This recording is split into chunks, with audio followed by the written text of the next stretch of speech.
पृथिव्यन्तरिक्षात् समुद्रात् अग्नेवर्वातान् मधुकषाये यज्ञे तां चायित्वामृतं वसानामऋद्भिः प्रजा प्रतिनन्दन्ति सर्वाः। ॐ महत्त्वे वयो विश्वरूपम् अस्याः समुद्रस्य तोतरेत आहुः यत एति मधुकषारराणा तत् प्राणाः तद अमृतं निविष्टं सा। ये वेद वाणी का ज्ञान ईश्वर से जो निकला, तो वेद वाणी को मधुकषा भी कहते हैं। मीठी वाणी है ये, और इसकी तरफ जो भी झुकता है इसको, यानी इसको सुनता है, तो खुद भी प्रोनाउंसिएशन करता है, ये उसमें प्रेम भर देती है। ये चेतन ब्रह्म की तरह काम करती है।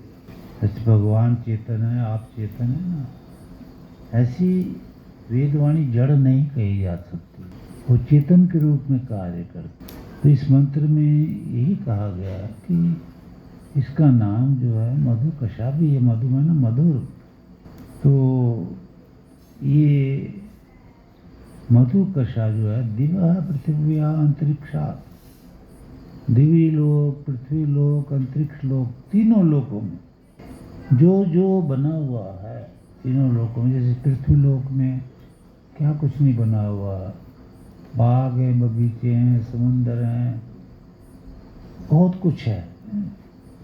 ऐसे अंतरिक्ष में सूक्ष्म रूप में वहाँ भी जीवात्मा रहती।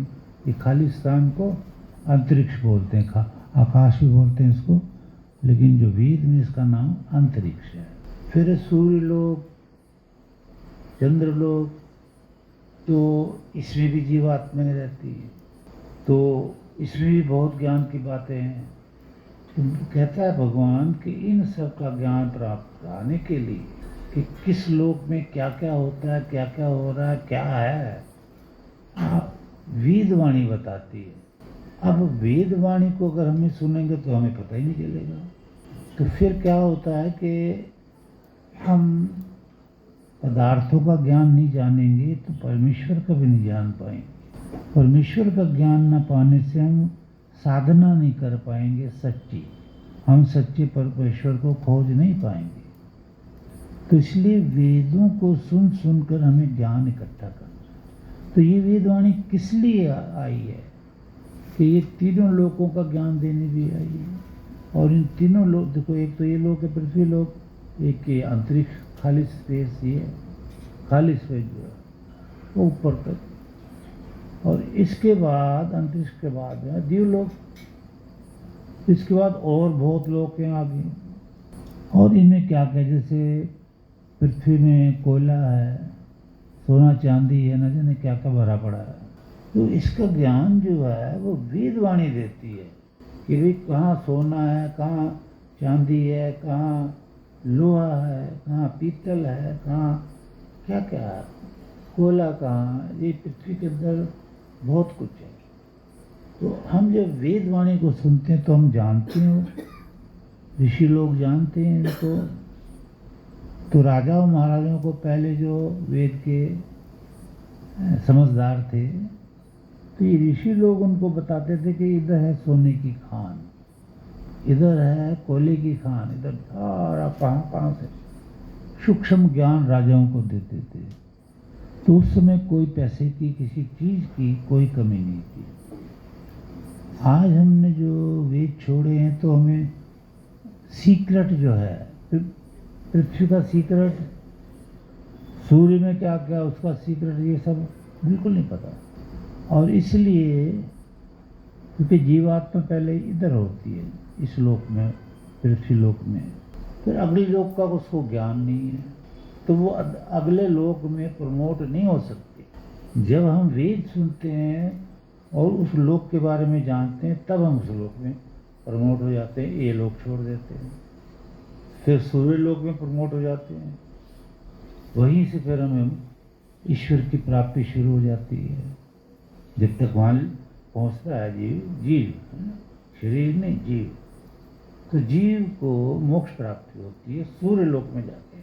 तो इन सब का ज्ञान देने के लिए ये वेदवाणी आई है। वेदवाणी इन सब का ज्ञान देती है। इसके सुनने मात्र से भी संस्कार बनते चले जाते हैं। तो और फिर ये सब का ज्ञान देने के लिए सूर्य, चंद्रमा, वायु इत्यादि अग्नि सबका ये आई है। और तान अमृतम वसानाम, तो अमृत देने वाले इस वेदवाणी को, जो निरोगता देती है, मोक्ष देती है, पदार्थों का ज्ञान।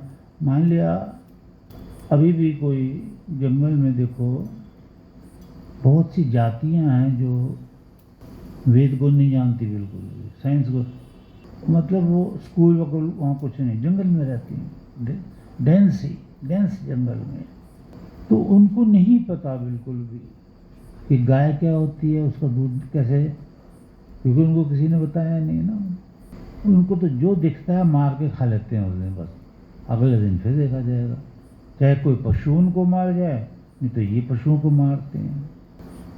तो वेदवाणी से जब इन चीज़ों का ज्ञान मिलता है कि जंगल होते हैं, जंगल में ये भगवान सारा यजुर्वेद में बताता है कि जंगल में कौन कौन से पशु हैं, इस कौन कौन दूध देने वाले हैं, कौन कौन नहीं देने वाले हैं। तो हम ये सब का से ज्ञान मिलता है वेदवाणी। वेदवाणी इसलिए आई है कि संसार के कण कण का ज्ञान नर नारी प्राप्त करे, वेद सुन कर, और कभी उन्हें उन लोकों में जाना पड़े जीवात्मा को, तो पहचाने कि भाई इसका वर्णन तो हम सुन चुके हैं, जानते हैं। और ये इस वेदवाणी को सुनकर सर्वा प्रजा, सारी प्रजाएं जो हैं इस वेदवाणी को सुनकर, पूरे वर्ल्ड की प्रजा जो है, सारे संसार की जो नर नारी हैं, तो वो हृदय में प्रतिनंदती, आनंद पाते। मतलब जब हम सुनते वेदवाणी को चाहने लगते हैं, वेदवाणी से सुख मधु टपकने लगता है, तो हमारा आनंद बढ़ जाता है। हम इस आनंद को पाने के लिए फिर बहुत बार वेदवाणी सुनना पसंद करते हैं। वेदवाणी से क्या क्या ज्ञान है, समाधि कैसे लगती है, ईश्वर कैसे प्राप्त होता है, ये योगाभ्यास क्या है, अष्टांग योग क्या है, ये सारे ज्ञान प्राप्त होते ही जीव ब्रह्म अवस्था में जाता है ना। तो ये वेदवाणी है जो ये कार्य करती है, जो कितना ज्ञान दे रहे हैं भगवान। तो ये मधुकशा, ये जो वेदवाणी है ना, इसका जो पया है, जो मधुकशा का जो ज्ञान वो पीना, यानी जो ज्ञान ग्रहण करना, मधुकशा में बता रहा हूँ ना, सारे संसार का ज्ञान, पौधे का, जर्रे जर्रे का ज्ञान भरा पड़ा। अनंता वही वेदा, अनंत है वेद का ज्ञान। अब सुनते नहीं लोग, तो ये बहुत बड़ा दुर्भाग्य है कि हम वेद से ज्ञान प्राप्त नहीं करते और उल्टा वेद के खिलाफ जा करके पाप कर्म में लिप्त हो जाते हैं। फिर सुख कहाँ, फिर तो दुख ही दुख है ना।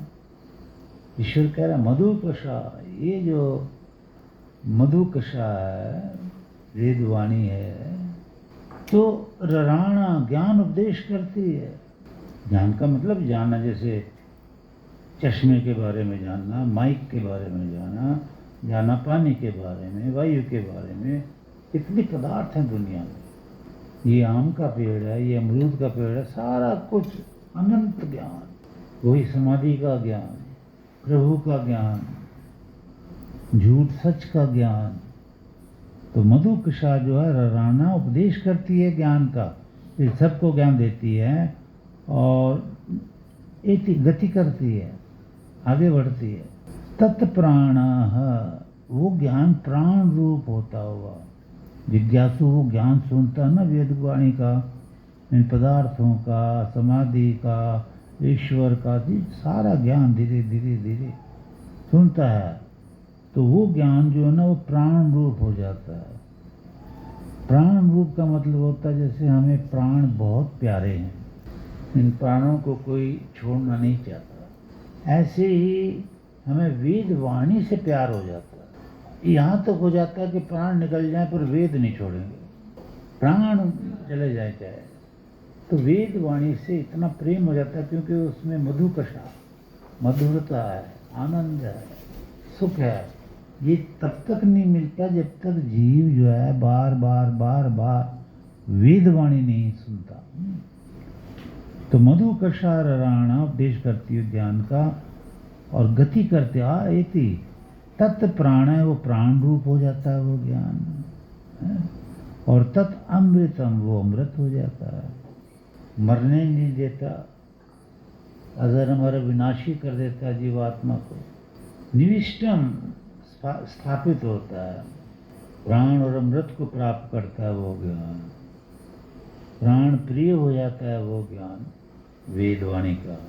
तो इसलिए हम वेदवाणी को अपना प्राण जैसा प्यार करें और अमृत, इससे मोक्ष सुख पाएं, ये अमृत बन जाए, हमारे में निरोगता आ जाए। वेद सुनो, यज्ञ करो, विद्वानों के पास जाओ, इसके लिए है। अब देखो इसमें क्या कहता है भगवान, पृथक बहुधा मिमान समाना, पृथक बहुधा मिमान स्वाना। भाई अलग अलग अलग अलग बहुत सा ज्ञान है विश्व में, है ना, पदार्थों का बहुत सा ज्ञान है। अब बताया मैंने सूरज का ज्ञान, चंद्रमा, कितना ज्ञान है ना, भगवान फिर बता रहे हैं कि पृथक अलग अलग बहुधा मिमान समाना, विचार करते हुए उस ज्ञान पर, नरः पृथिव्याम, मनुष्य जो है उस इस पृथ्वी पर, अस्या वेदवाणी, ये जो वेदवाणी है ना अमृत स्वरूप वेदवाणी के, और चरतिम पश्यन्ति, चरतिम पश्यन्ति मैंने देखना, इस ज्ञान को देखते हैं, ज्ञान को सुनते हैं, नरः पृथिव्याम, इस पृथ्वी पर। तो ये याद रखो, ये वेद ज्ञान जो है पृथ्वी पे सुनने को मिलता है विद्वानों द्वारा। हम कथा और पता नहीं क्या क्या बातों में फंस गए हैं। वेद में कोई कथा नहीं है, वेद में कोई इतिहास नहीं है, वेद में सिर्फ ज्ञान है। इसलिए हम ज्ञान सुने। भगवान कह रहा है कि इस ज्ञान को सुन करके ना, तो इंसान ज्ञानवान बनता, वेदवाणी को समझने लगता। और मधुकषा, ये जो मधुकषा वेदवाणी, यानी वेदवाणी का नाम मधुकषा भी है, बहुत नाम, कषा, वशा, मधुकषा, बड़े नाम है। एक चैप्टर में तो भगवान ने वेदवाणी के नाम ही नाम भर दिए, पर सुने किसी ने नहीं। तो वो चैप्टर आएगा तो आप सुन लोगे, हमने तो बहुत बार व्याख्यान किया है ना। तो मधुकषा जो है, अग्रे वातात यज्ञे, अग्नि वातात में वायु है, आदि जो है ये जो पदार्थ हैं अग्नि और वायु, इस ज्ञान के लिए उत्पन्न हुई। वेदवाणी अग्नि का ज्ञान देगी, वायु का ज्ञान देगी, सूर्य का ज्ञान देगी, पानी का ज्ञान देगी। इन सब ज्ञान का ज्ञान देने के लिए वेदवाणी प्रकट हुई। समझे, वेदवाणी एक ऐसा तत्व है, एक ऐसा रहस्य है कि जो घने जंगल में भी छिपी हुई चीजें हैं उनका भी ज्ञान दे देती, यहीं बैठे बैठे। वेदवाणी है, कोई इससे प्यार नहीं करता ना, ये तो हमारी माता है, स्तुता वेद माता, स्तुता। फिर इसको कोई प्यार नहीं करता तो वेदवाणी भी किसी को प्यार नहीं करती, वो अपने रहस्य नहीं खोलती। हमें वेदवाणी से प्यार करना है, हमें प्राणों से भी प्रिय प्यार करना है इसको। फिर ये सारे अपने पर्दे खोल देती है और जिज्ञासु को कण कण का ज्ञान दे करके अमर कर देती है। तो और वसु नाम दुहिता, निवास करने के लिए जो आवश्यक धन होता है, जो जो चीज़ होती है, एक घर बनाना है, उसमें रहना है, उन सब का ज्ञान देती है। शरीर और मन को निर्मल बना देती है वेदवाणी। कोई और सोसाइटी में गंदी में जो जाएगा वो तो गंद लेगा, गंदे संस्कार ले लेगा। इस वाणी को जो सुनता रहेगा, ये तो ईश्वर से उत्पन्न शुद्ध वाणी है, मधु कषा है, मधु है, शहद है। ये तो अनंता वही वेदा, अनंत ज्ञान देती है पदार्थों का, सबका। सुनना चाहिए बस। अमृतस्य नाभि, अमृत का केंद्र है वेदवाणी। क्या बात है। हिरण्यवर्णा, ज्ञानों का वर्णन करने वाली है वेदवाणी। ज्योति का वर्णन करने वाली है वेदवाणी। घृताची, देखो, मल विसर्जन करने वाली है, यानी पेट से जो गंद, सुबह हम जाते हैं टॉयलेट वगैरह, वो ठीक आए, ठीक रहे, ठीक, ये करने वाली है वेदवाणी है। ज्ञान देने वाली है। महान भर्ग, महान तेज है इसमें। कितना मतलब भगवान वेदवाणी की प्रशंसा कर रहे हैं। जैसे कोई किताब लिखता है, अपनी किताब की प्रशंसा करता है, ऐड करता है, जो भी करता है, ऐसा लग रहा है जैसे भगवान भी वेदवाणी की प्रशंसा कर रहे। ईश्वर से निकली है ना वेद वाणी। ये तो छपी तो वेद व्यास जी ने छाप दी, लिखकर। मुँह ज़बान उनको याद थी, वो लिख दी, क्योंकि बोली तो जाती नहीं है किसी से। ये तो योगियों के मुख से निकलता वेद, तो बाकी तो संहिता ही निकलती है। तो अमृतस्य नाभि, अमृत का केंद्र है ये, जिसको पा करके अमर हो जाता है इंसान। हिरण्यवर्णा, वर्णा है, ज्ञानों का वर्णन करने वाली, ज्योति का वर्णन करने वाली, और घृताची, मल क्षरण करने वाली, जैसे मैंने बताया। और मर्त येषु चरति, मानव के लिए हितकारी। जानवरों के लिए तो वो हो नहीं सकती, क्योंकि जानवर तो वेद ना सुनेंगे ना पढ़ेंगे। वो तो भोग योनि है, कर्म भोगते रहो बस। नर नारी की जो योनि है, कर्म भी करना है नया, और पिछले कर्मों को भोगना भी है। नया कर्म करके इंसान तर जाता है। नए कर्म में यही शामिल है वेदवाणी।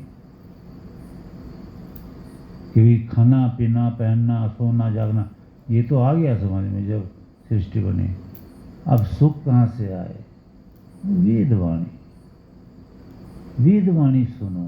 क्या भगवान तारीफ कर रहे हैं वेदवाणी की। और मर्त येषु चरति, मर्तेषु न, मनुष्य मात्र के लिए ये लाभकारी। तो ठीक ज्ञान देने वाली, कर्तव्य मार्ग का रास्ता दिखाने वाली, कर्तव्य, तुम्हारे ये कर्तव्य है, तुम्हारे ये कर्तव्य है, कितनी है। आगे जितना ये वेदवाणी के बारे में ये चैप्टर है, 9वां चैप्टर है।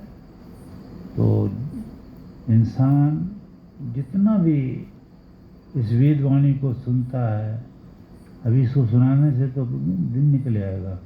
ये सारा चैप्टर भी मधु कषा, मधु कषा। तो ईश्वर ने जो हमें ये ज्ञान दिया है, वो हम ऋग्वेद में, यजुर्वेद में समझाया, विद्वानों की शरण में जाके इसको सुने। जैसा अभी आपने सुना है, तो आपके पास खजाना आया है तप का। श्रुतम तपः, ये तप का खजाना आया है। इसको विद्वानों के पास जाके सुनना चाहिए। ये भगवान की आज्ञा है। जो भगवान की आज्ञा तोड़ देता है दुखी हो जाता है। आज संसार क्यों दुखी है? क्योंकि वेद नहीं जानते ना कि ये दुख कहाँ से आ गए भाई। त्रिविधि दुखा अत्यंत निवृत्ति अत्यंत पुरुषार्थ। त्रिविधि दुखा, 3 प्रकार के ये दुख कहाँ से आ गए?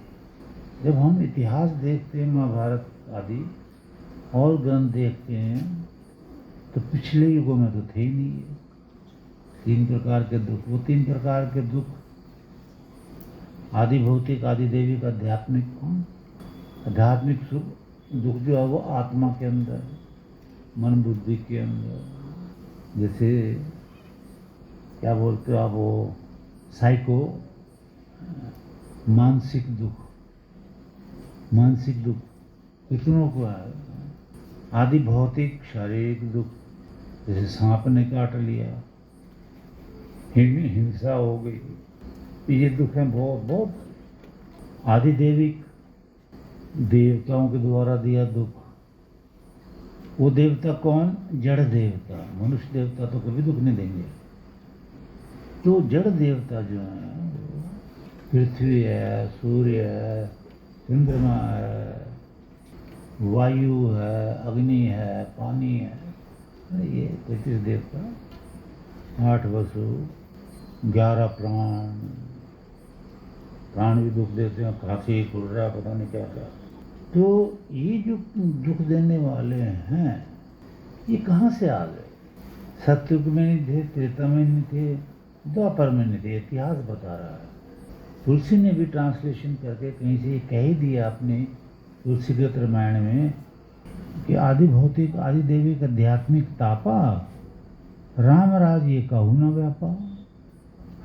कि राम के राज में तो ये नहीं थे ये दुख कि भी देव, पानी देवता है, जड़ है, ये पूजा नहीं जाता। तो वो इतना बरसा के दुनिया के घर बह गए, नदी नाले उफान में आ गए। कभी नहीं हुआ, 3 लोक में हुआ ही नहीं। ये आदि भौतिक, शारीरिक, इसको ये बीमारी, इसको वो बीमारी, इसको वो चढ़ गया, बुखार चढ़ गया, पता नहीं क्या क्या, किसी ने इसको मार दिया, काट दिया। तो ये शारीरिक कष्ट हैं, भौतिक कष्ट हैं। उस जमाने में तो नहीं थे, अब क्यों आ गए? आदि भौतिक, आदि दैविक, आध्यात्मिक, ये 3 ताप हैं।